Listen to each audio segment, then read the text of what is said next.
Alors, aujourd'hui, nous quittons la première page du bulletin pour aller à l'intérieur, à la page qui serait la deuxième, là où il y a les notes du message.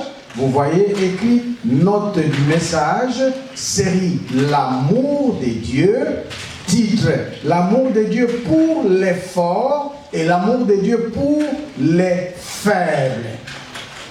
L'amour de Dieu est pour les forts. L'amour de Dieu est destiné à l'endroit des forts, au profit des forts. L'amour de Dieu est aussi destiné à l'endroit des faibles. Dites-moi, si vous m'écoutez, qui est faible? Qui ce matin se sent faible? Ou qui peut se décrire comme faible? Vous êtes faible. Ce matin, vous vous sentez faible. Qui? Merci pour des gens sincères qui lèvent la main. Merci. Vous devez avoir des raisons pour lesquelles vous vous sentez faible. Et la bonne nouvelle, c'est que Dieu savait que vous vous sentiriez faible. Et il a prévu une parole qui contient son amour. L'amour de Dieu pour vous les faibles. Donc vous, les restes, c'est ceci, ce qui est normal. Qui est fort? Voilà, il y a des gens qui sont les maîtres. C'est pas gentil. C'est pas très bien. Les forts. Vous n'avez pas levé la main parmi les faibles. Vous devez tous lever la main comme fort. N'est-ce pas? Il n'y a pas d'humilité maintenant. On dit fort ou faible. Voilà. Alors, l'amour de Dieu pour les faibles et l'amour de Dieu pour les forts. L'amour de Dieu pour les forts et l'amour de Dieu pour les faibles. C'est la parole de Dieu de ce matin. Et nous disons Amen. Amen. Et cette parole de Dieu, nous la puisons essentiellement dans l'épître de Saint Paul aux Romains. Et dans cette épître de Saint Paul aux Romains, nous avons une première partie de lecture que vous allez découvrir, qui est cette partie qui met fin à la portion relative à la moralité, à la conduite, à la sanctification. Romains, nous sommes au chapitre 13e, versets 8 à 14. Puis ce texte que nous avons ici avec nous, devant, qui est une version de parole vivante, c'est une version paraphrasée, c'est-à-dire un texte traduit de la Bible partant de l'hébreu et du grec, mais traduit de manière expliquée, de telle sorte que la simple lecture, vous comprenez. Lisons d'abord ce qu'est Romains, chapitre 13, à partir du verset 8 jusqu'à 14, nous dit, avant de commencer de parler de l'amour de Dieu par rapport aux forts et par rapport aux faibles. Ne restez redevable de rien à personne, sauf d'aimer. Car l'amour est une dette dont nous ne pourrons jamais nous acquitter. D'ailleurs, celui qui aime satisfait à toutes les obligations de la loi. Retenez bien ce verset. Romains chapitre 13, verset 8. Tout être humain, toute personne, tout enfant de Dieu, nous avons une dette que nous ne saurons jamais solder, que nous ne finirons jamais de payer toute notre vie durant. Ça s'appelle la dette de l'amour. Romains 13, 8. La suite. En effet, des commandements comme tu ne prendras pas la femme d'un autre ou le mari d'une autre, tu ne tueras point, tu ne déroberas pas, tu ne chercheras pas à posséder toujours davantage. Et tous les autres préceptes se trouvent résumés en une seule parole. Aime ton prochain comme tu t'aimes toi-même. Celui qui aime son prochain ne saurait lui causer de tort. Par conséquent, l'amour implique le plein accomplissement de tous les commandements. Vous savez bien pourquoi je vous donne toutes ces recommandations. Vous n'ignorez pas en quel temps critique nous vivons. C'est une heure exceptionnelle de Dieu qu'est la nôtre. C'est l'heure matinale. Secouez donc votre sommeil et votre torpeur. Sortez des rêves. Éveillez-vous à la réalité. Il en est grand temps. Le salut est à la porte. La délivrance finale est proche. Nous sommes bien plus près du but que le jour où nous sommes devenus croyants. La nuit tire à sa fin. Le jour commence à poindre.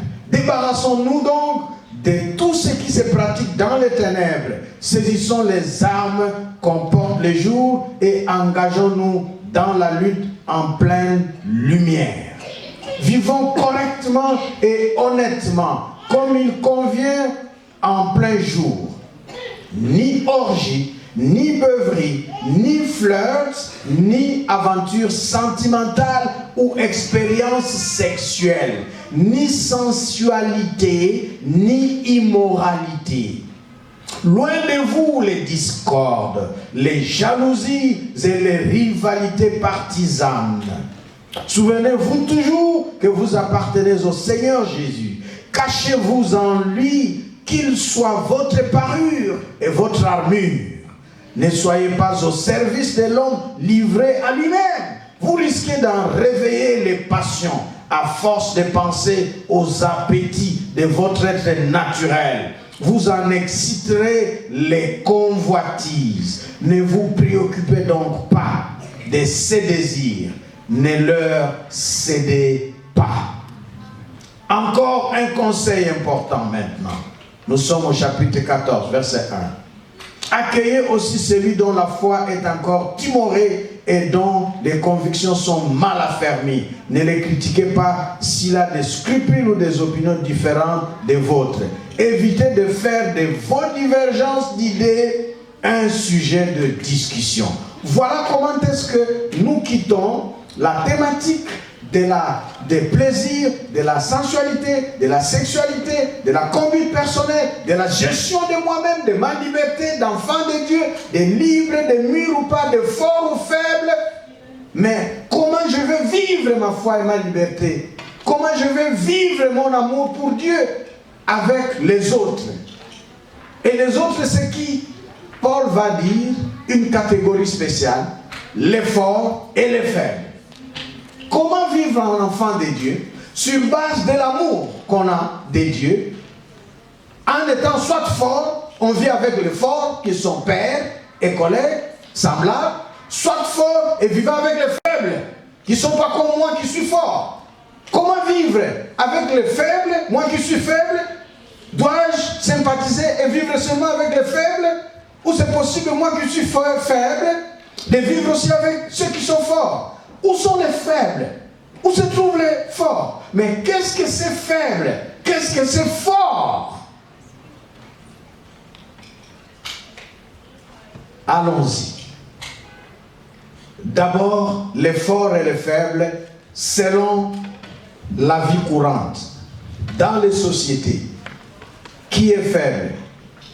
Et vous devrez le savoir. Comment et quand est-ce qu'on appelle faible? Dans les sociétés, la vie courante, on qualifie selon les conditions. Ça peut être les conditions physiques. Par exemple, si on prend d'après les conditions physiques, on va parler des valides comme forts et les faibles sont non valides. Où les faibles sont handicapés, infirmes, on va dire faibles, ou mal nés, ou mal formés, ou quelqu'un qui a une malformation, ou quelqu'un qui a une déformation à la suite d'un accident, ou en fonction de l'âge.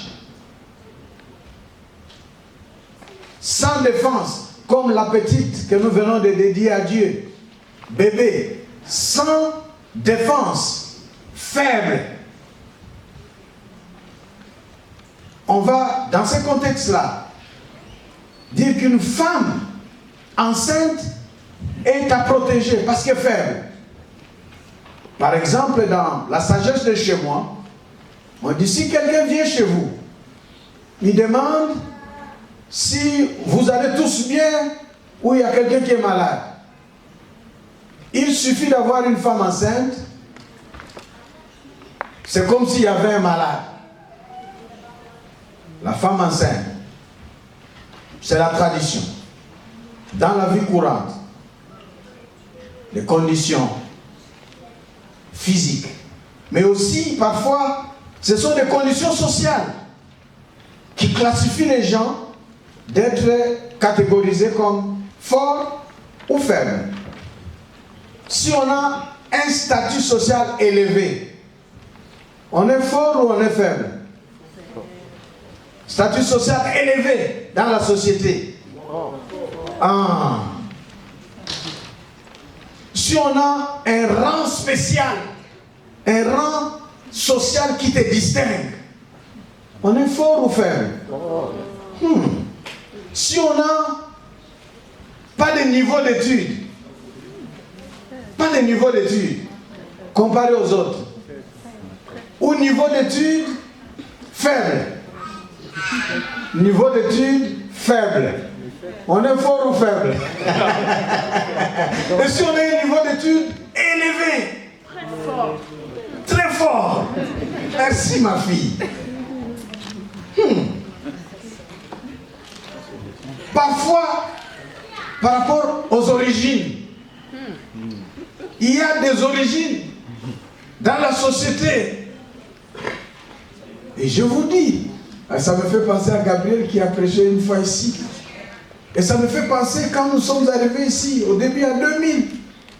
Et jusqu'aujourd'hui, c'est possible. Ici, là, si vous allez quelque part, on vous demande en chinois, tu es Nijinawore, tu es d'où? Qu'est-ce qui est l'origine qui vous donne d'être faible? Si vous dites telle origine, vous serez faible. Et si vous dites quelle autre origine, vous serez fort. Et il y a des gens qui ont pris ces réflexes-là sans culpabilité, sans problème. Mais bon. Et il passe. Et il est bien là. Parce que la société se donne ces clichés-là. La société dans laquelle nous vivons. On sait que si on est de telle origine, on est fort, on est faible, on est sans voix, on est sans identité, on est n'importe quoi. Mais si on est de telle autre origine, on est à respecter. Origine.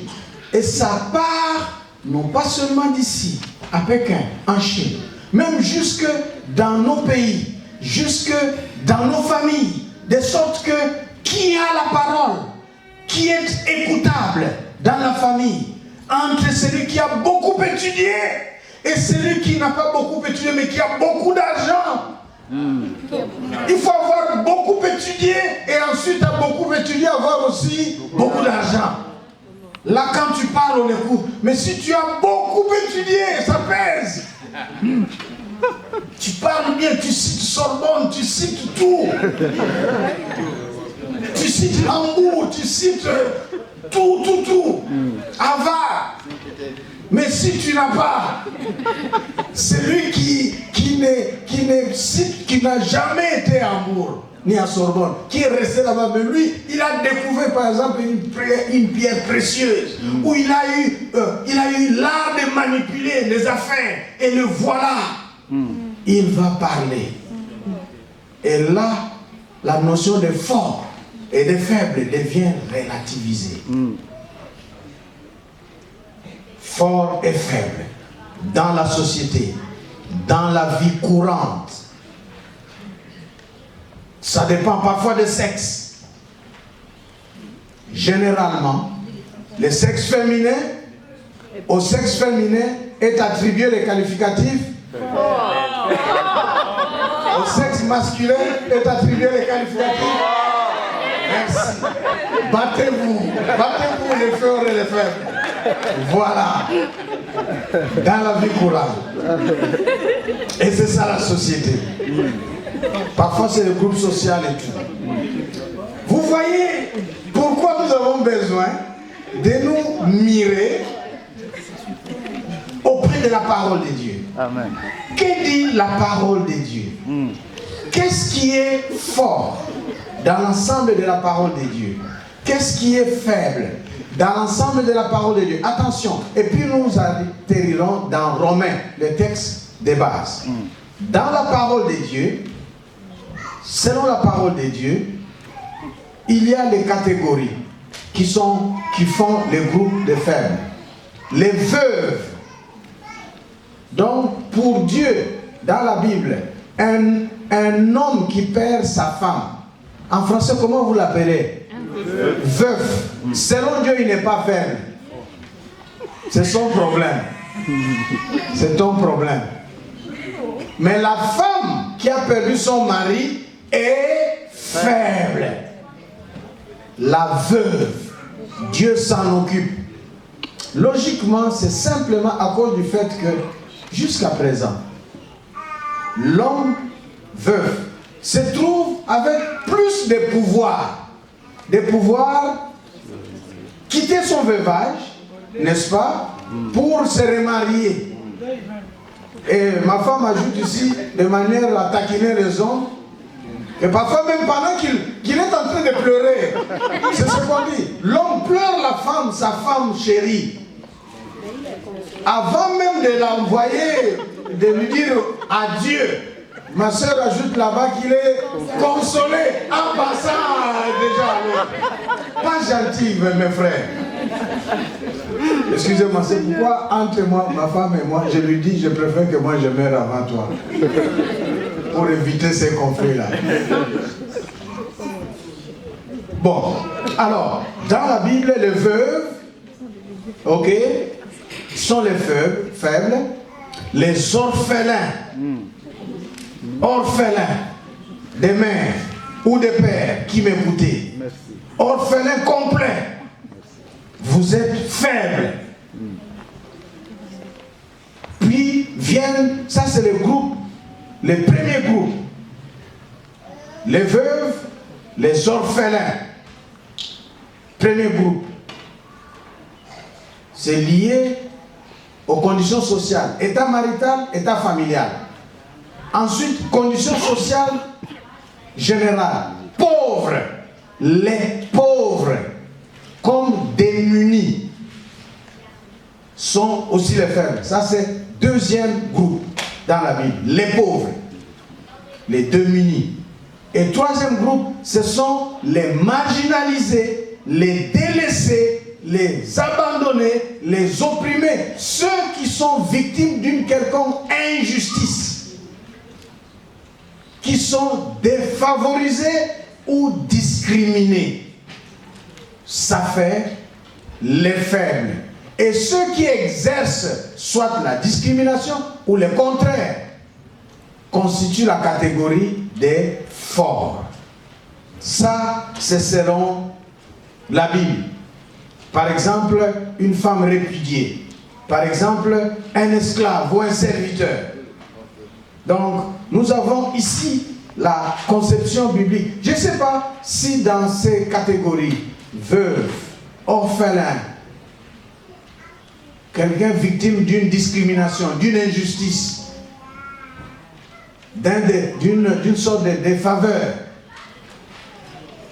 quelqu'un de délaissé, d'abandonné, quelqu'un de négligé, de rejeté. Y a-t-il quelqu'un qui peut se retrouver faible? On est faible. Et puis pauvre, vous n'avez pas de moyens, vous êtes limité. Ça c'est la Bible. Alors, nous passons au point de l'amour de Dieu, le point 2 dans votre bulletin. De l'amour de Dieu pour les forts et pour les faibles, à l'amour de Dieu parmi les forts ou entre les forts et les faibles. C'est-à-dire, comment est-ce que les forts qui reçoivent l'amour de Dieu peuvent vivre en fort sur base de leur amour, avec les forts ou avec les faibles, et comment est-ce que les faibles qui reçoivent l'amour de Dieu peuvent vivre vivre comme faible. Parmi les faibles ou parmi les forts. Cela nous amène directement dans le passage de Romains. Romains maintenant, chapitre 14, que nous allons lire.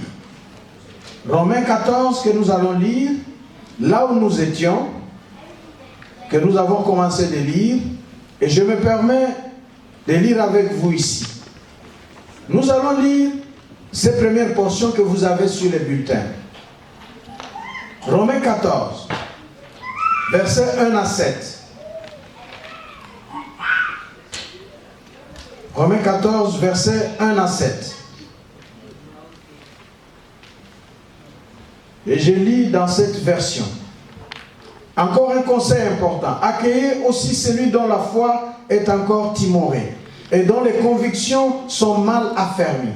Ne les critiquez pas s'il a des scrupules ou des opinions différentes des vôtres.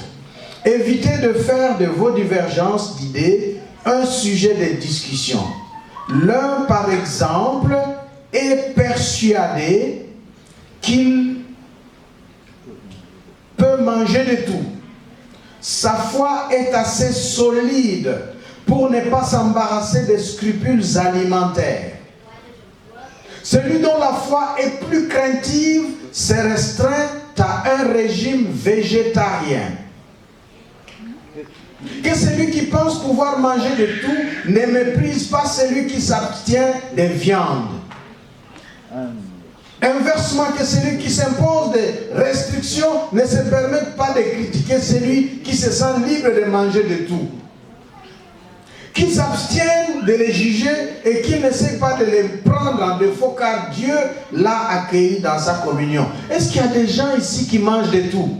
Qui mangent de tout ici? Si ça dépend de toi, tu manges de tout, peut-être pour des raisons gastriques, des raisons d'accommodation alimentaire. Mais tu n'as pas de prescription que ça je ne mange pas parce que, par exemple chez moi, j'aime les chenilles. Et il y a des gens, déjà écoutez, il y a des gens qui me méprisent déjà. Hein, vous voyez, j'aime les chenilles. Et j'ai des problèmes avec Sylvie, la femme de Gabriel qu'on a dédiée ici. Parce que Sylvie n'aime pas les chenilles. Mais Shekinah, sa fille, aime ça, Shekinah. Elle aime les chenilles. Qui mange de tout parmi vous? Vous mangez de tout.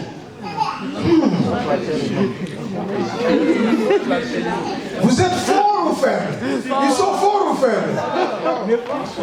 Nous allons voir dans le texte. Qui a des prescriptions? Qui pour les interdits? Il y a des choses qu'ils mangent, il y a des choses qu'ils ne touchent même pas, ils ne goûtent même pas. Voilà, il s'agit de nous dans le texte. Et nous continuons avec la lecture. L'autre est au service de Dieu et non au tien. De quel droit le juges-tu? Qui es-tu donc pour te poser en censeur de ton prochain? Qu'il marche droit ou qu'il tombe, c'est l'affaire de son maître. C'est à Dieu qu'il doit des comptes, pas à toi. Mais sois tranquille, il marchera droit, car son maître lui en donnera la force. Il est capable de faire de lui un serviteur donnant entièrement satisfaction. Pour celui-ci, certains jours sont plus sacrés que d'autres. Pour celui-là, ils se valent tous. Que chacun se forme là-dessus une opinion personnelle et s'y tienne. En matière de manger ou ne pas manger. Manger de tout et ne pas manger de tout. Avoir chacun une opinion personnelle et se tenir à ça. Celui qui met tel jour à part veut par là honorer et servir le Seigneur. Celui qui mange de tout sans scrupule de conscience le fait aussi à cause du Seigneur. La preuve, c'est qu'il remercie Dieu pour sa nourriture. Quant à celui qui s'abstient de certains aliments, il le fait encore par amour du Seigneur, car lui aussi est reconnaissant à Dieu. Aucun de nous ne vit pour lui-même et aucun ne meurt pour lui-même. notre vie ne nous appartient plus. Notre vie durant pour notre Seigneur. Nous voulons vivre au dernier moment pour notre Seigneur. Nous voulons mourir dans la vie ou dans la mort. Entre les mains du Seigneur, nous demeurerons. Amen. Amen. Et ça, c'est important. Et de ces passages que nous avons lus jusque là-bas, nous n'avons pas encore fini.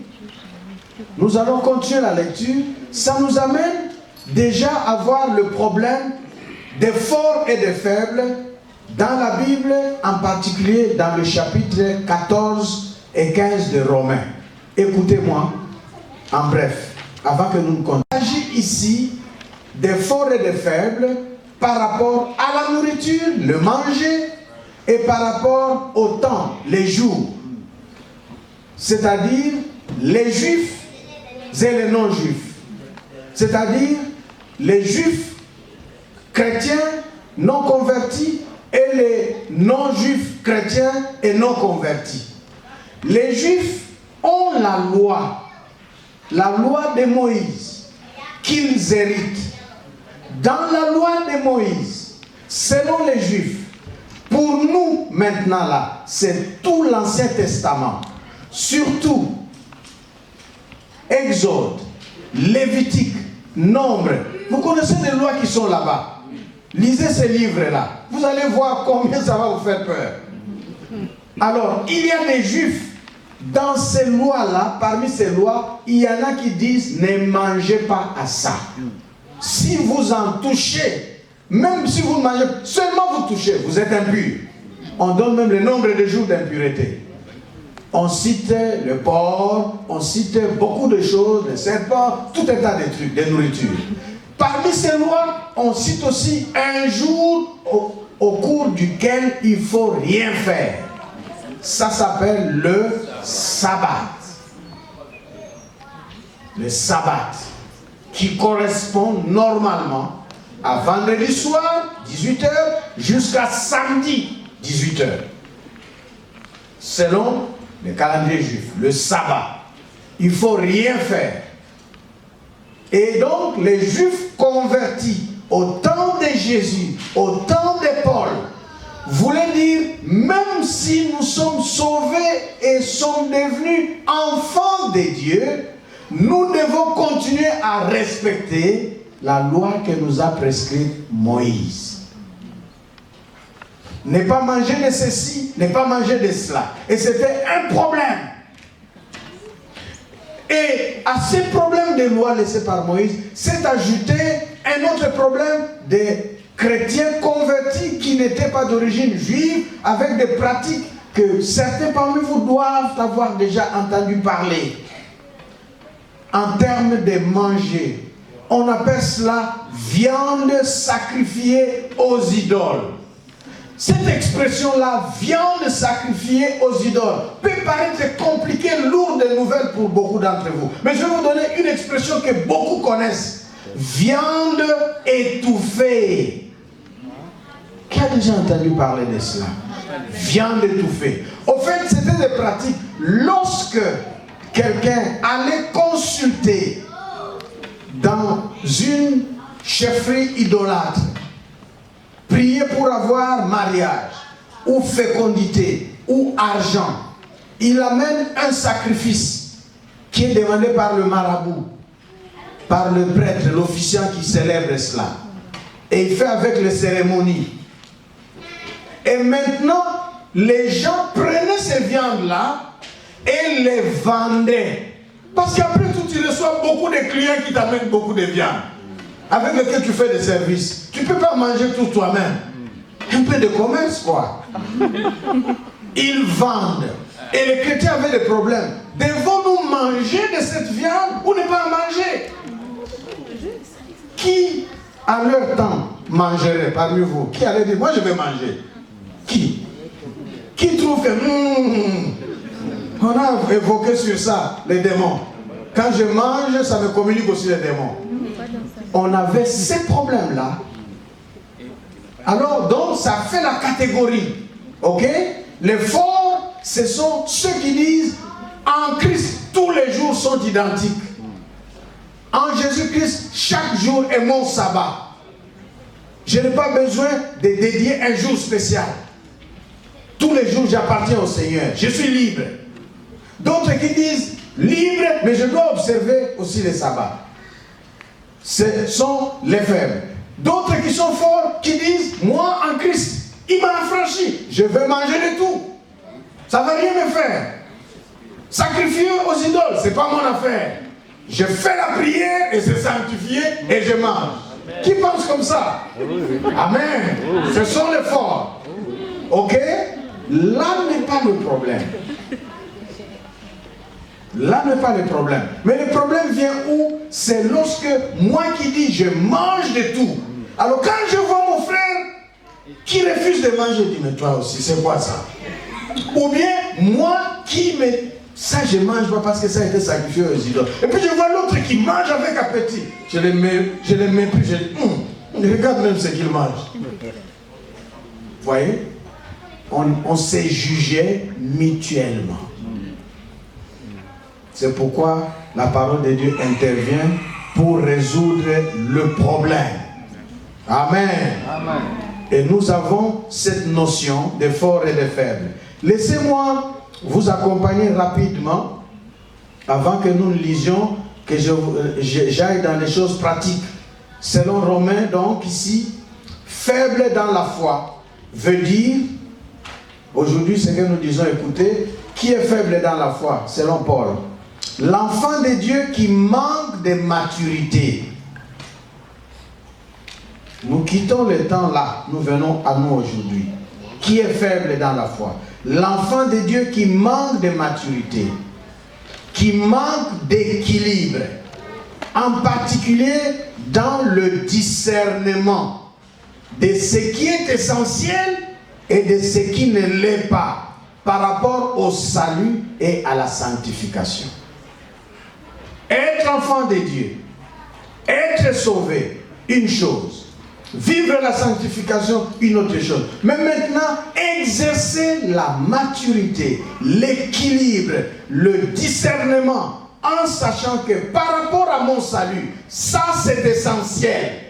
Ça ne se discute pas. Ça ne se cautionne pas.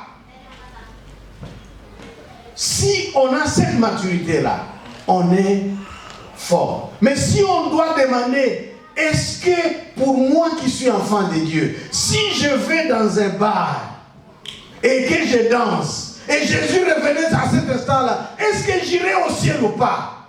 Selon la parole de Dieu, Paul, vous êtes sans équilibre. Et vous êtes de la catégorie des immatures, c'est-à-dire faibles. Vous confondez le salut et votre sanctification. Vous manquez de discernement entre l'essentiel, non discutable, et l'accessoire, le non essentiel. Ça, c'est le principe de base. Les faibles. Qui sont forts parmi nous? Ceux dont la conscience est la plus éclairée. C'est-à-dire qui possèdent une capacité morale ou une maturité utile, non à soi seulement, mais par rapport aux autres.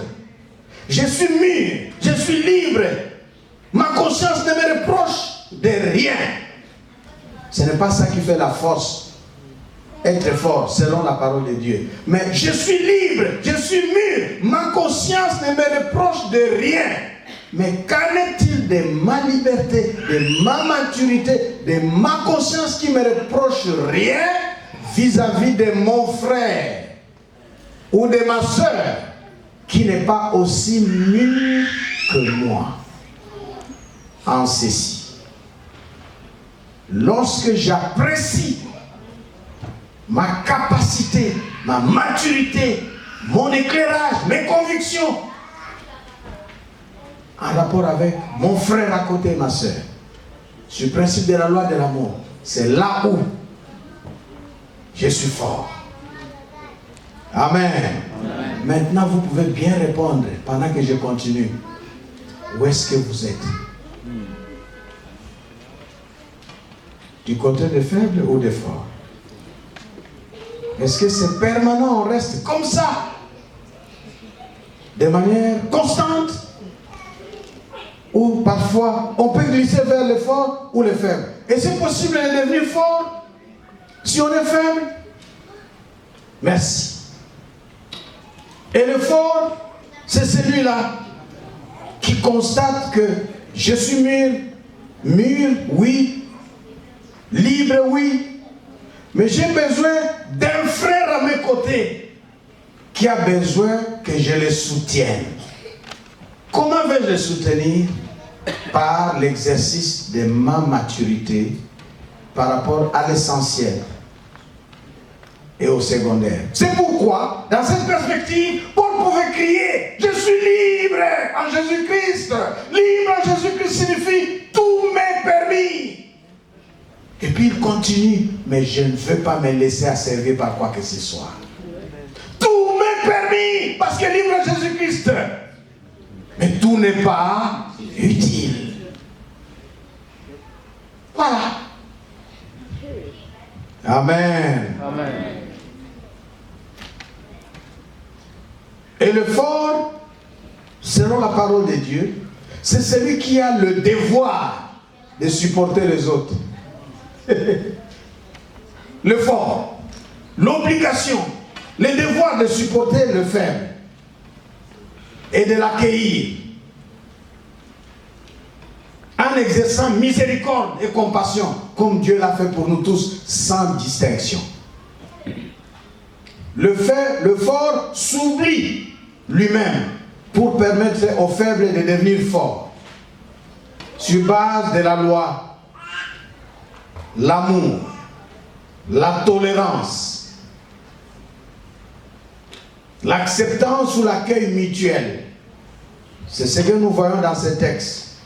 L'amour, la dette qu'on ne finira jamais de payer, la tolérance des uns les autres, l'acceptance mutuelle, parce que Dieu, en Jésus-Christ, nous a tous acceptés tels quels, sans condition.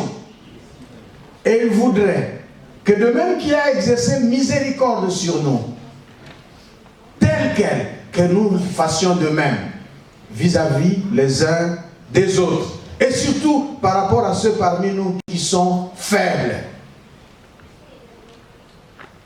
Afin que l'évangile de Dieu ne trouve aucun sujet de scandale. Et nous ne devons pas nous mépriser les uns les autres.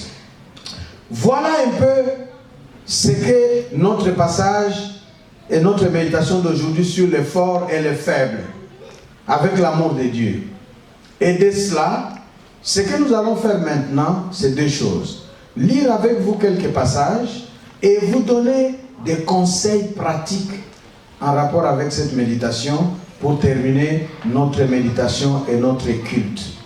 Je continue la lecture à partir du verset 20. Toujours Romains chapitre 14. Je vais lire le verset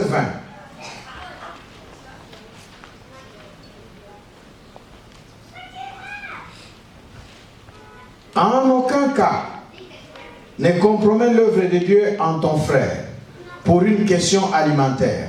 Tu as raison, en soi tout est pur. Cependant, si quelqu'un mange avec mauvaise conscience un aliment qu'il estime interdit, il se fait du tort. Et celui qui l'y entraîne commet une mauvaise action.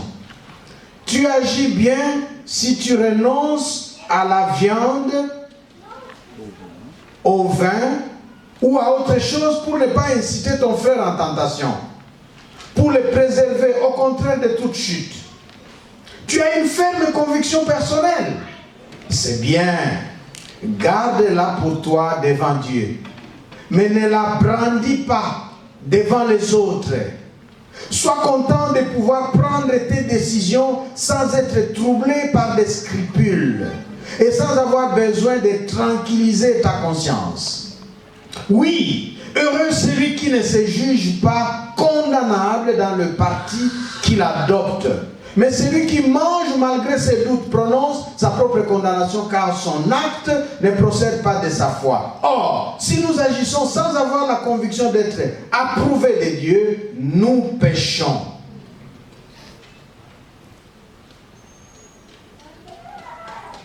Le verset 1er du chapitre 15 maintenant. Si donc nous nous considérons comme forts, si notre foi est robuste et nos convictions fermes, sachant que nous aurons à faire les fardeaux que les scrupules imposent aux faibles. Nous devons soutenir ceux dont la foi est encore mal assurée. Nous n'avons pas le droit de ne penser qu'à nous-mêmes et d'agir à notre guise. Nous ne pouvons pas simplement rechercher notre propre agrément et vivre pour notre plaisir. Cherchons au contraire à être agréables au prochain. Pensez à ce qui lui fait plaisir et contribue à son vrai bien. Une telle attitude est constructive. Nous soudera les uns aux autres et édifiera notre communauté. Le Christ n'a pas non plus vécu pour lui-même, comme il lui plaisait. Il n'a pas cherché son intérêt personnel ou sa propre satisfaction. Il aurait pu dire, comme il est écrit, ceux qui te haïssent m'insultent, je me charge des outrages qui m'atteignent. Or, toutes ces paroles consignées dans la parole de Dieu, l'Écriture, ont été notées pour nous instruire. Il y a de nombreux exemples que la Bible nous donne de ceux qui ont supporté avec constance leur fardeau et que Dieu a consolé. Ces exemples doivent nous encourager, développer notre patience et entretenir notre espérance. Amen. Amen. Alors, je voudrais lire ici le verset 8 et 12. Et puis, aller pour conclure avec des choses pratiques. Verset 7, ce que nous devons faire. Accueillez-vous donc affectueusement les uns les autres, tout comme le Christ vous a accueillis. Occupez-vous des autres comme il a pris soin de vous, et ceci pour la gloire de Dieu. En effet, le Christ est venu se mettre au service d'Israël afin de prouver la véracité et la fidélité de Dieu, en accomplissant les promesses faites autrefois à nos ancêtres. Il a démontré qu'elles sont toujours valables. En même temps, il a donné à tous les peuples une occasion de glorifier Dieu pour sa miséricorde. Qu'il le loue donc, comme le dit l'Écriture. Christ nous donne une occasion de glorifier Dieu. Amen. Dieu appartenait aux Juifs, à Israël. Mais en Jésus-Christ, Dieu nous appartient à nous tous. Ne nous jugeons pas les uns les autres, mais glorifions notre Dieu qui en Christ nous donne son amour. Et donc, ici, laissez-moi, parce qu'il y a juste quelques 5 minutes, et nous clôturons et prions pour finir notre culte. Je vais lire du début à la fin des petites pensées pratiques qui vont nous aider. Notons l'amour comme la dette à payer par nous tous vis-à-vis de tout le monde. Pas de discrimination parmi nous. N'oublions pas que le Seigneur Jésus-Christ va revenir et il y aura un jugement. Et ne nous conduisons pas indifféremment. Parce que chacun, devant Dieu, rendra compte pour lui-même. Ne nous accrochons pas pour défendre notre credo personnel. Je crois que c'est comme ça. Le reste, je m'en fiche. C'est pas chrétien, c'est pas bon.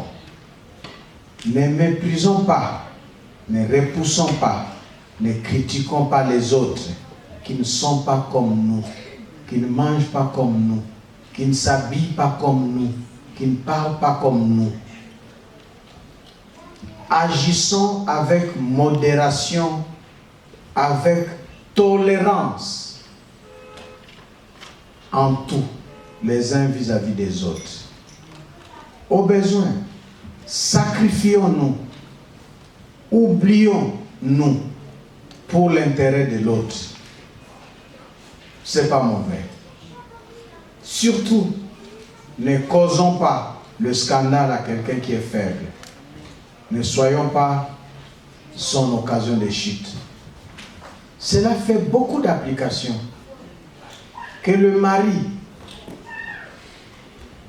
qui a un statut élevé ne puisse pas traiter sa femme comme un objet. Amen. Que le chef élevé en pouvoir ne traite pas ses subalternes comme de la boue. Que la femme qui travaille ou qui gagne plus que son mari ne puisse pas parler à son mari sans respect, ni n'importe comment. Que l'enfant talentueux, l'enfant surdoué au sein de la famille ne fasse pas les supermen pour mépriser les moins favorisés. Que l'enfant avec infirmité ou handicap quelconque au sein de la famille soit entouré de beaucoup plus d'attention et d'intérêt, d'affection.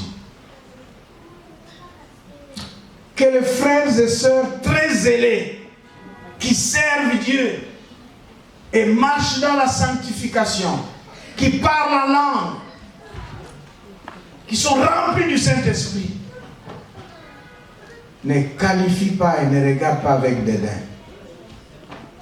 les chrétiens de dimanche ou les frères et sœurs non zélés pour les traiter de non spirituels et de charnels. Qu'on traite les autres avec beaucoup d'égard. Que les personnes qui parlent facilement, qui ont la parole et la langue, apprennent à écouter ceux qui parlent difficilement. Amen. Et à les encourager à s'exprimer. Lèvons-nous et prions. Rendons grâce au Seigneur. Encourageons ceux qui sont forts. Félicitons ceux qui sont forts pour leur qualité et leur force. Remercions Dieu parce que nous avons aussi des faibles parmi nous. Que les faibles se sentent non pas brimés, négligés, mais supportés, tolérés, acceptés. Que dans tout, l'amour nous marque en Jésus-Christ, les uns les autres. Prions le Seigneur. Merci Seigneur. Remercie Dieu. Si tu t'es retrouvé côté fort en quelque chose, ou côté faible en quelque autre chose, remercie Dieu. En Jésus-Christ se trouve notre force. Devant Dieu, tous nous sommes faibles. Et c'est lui qui nous donne la force. Nos capacités ne viennent que du Seigneur. Et nous prévalons en rien vis-à-vis des autres. Glorifions le Seigneur. C'est ça la loi du royaume. Et dépassons les débats et les disputailleries discriminatoires, des jugements, des mépris des uns des autres. Embrassons-nous dans l'amour les uns des autres. Accueillons-nous dans l'amour les uns des autres. Tolérons-nous dans l'amour les uns des autres. Acceptons-nous dans l'amour les uns des autres. Ceux qui sont faciles à vivre, ceux qui sont difficiles à vivre, que l'amour nous fasse aller les uns vers les autres. En Jésus-Christ. Merci Père pour ta parole. Et merci pour ces moments passés en ta présence. Merci Saint-Esprit de verser dans nos cœurs l'amour de Dieu. Cet amour qui a été incarné en la personne de Jésus-Christ. Merci Seigneur de nous faire du bien. de permettre qu'une personne faible soit encouragée ce matin. Seigneur, merci qu'une personne forte se sente en mission pour soutenir, pour aller élever, soutenir, accompagner, encourager quelqu'un de faible. Parce que nous sommes ton église, ton peuple. Tu nous veux forts et faibles, ensemble, rassemblés, unis par la chaîne de l'amour. Merci pour ton amour qui nous habille tous les uns les autres en Jésus-Christ. Que la grâce de Dieu notre Père et l'amour de notre Seigneur et Sauveur Jésus-Christ et la communion que nous avons les uns les autres par le Saint-Esprit nous accompagnent. Au nom de Jésus-Christ. Amen. Très bon dimanche à vous. Très bon dimanche.